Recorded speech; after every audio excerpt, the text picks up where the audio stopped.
आपण आहोत Dhule Solapur highway, national highway आहे हा।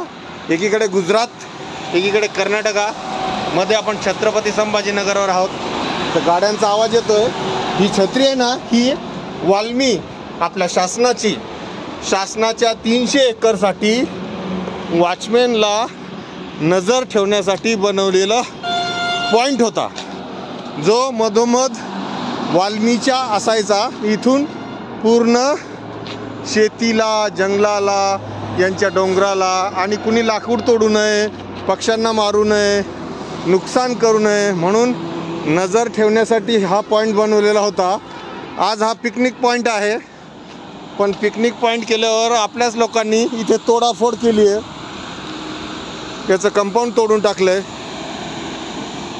दारुडे येऊन बसतात, त्यांना रोखणारं कुणी नाही आहे। आणि ही आता शासनाच्या ताब्यातून नॅशनल हायवेच्या ताब्यात गेलेली जमीन आहे, म्हणून कदाचित आता काही गोष्टी हायवेसोबत वाईट गोष्टीसुद्धा आपल्या शहरात होत आहेत। त्यालाही आळा बसला पाहिजे। पण हा निसर्ग जो आहे देवाने दिलेला, तो कुणी आपल्यापासून हिरावून घेऊ नये, एवढी काळजी जरी आपण घेतली तरी आपण म्हणूया दिवाळीला आपण काहीतरी चांगलं काम केलं आहे असं। हे छत्रपती संभाजीनगरचा हायवे धुळे सोलापूर, बाजूला तुम्हाला एक तळं दिसतंय, त्याच्या समोरचा भाग कांचनवाडी।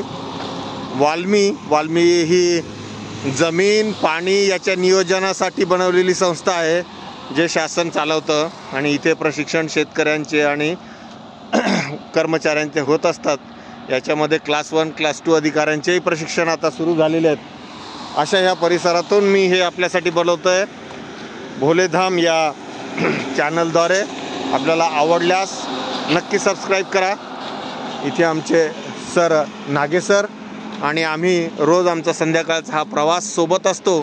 तर आजही आहे आम्ही तुमच्यासोबत। सर्वांना आमच्या दोघांकडून शुभ दीपावली। धन्यवाद।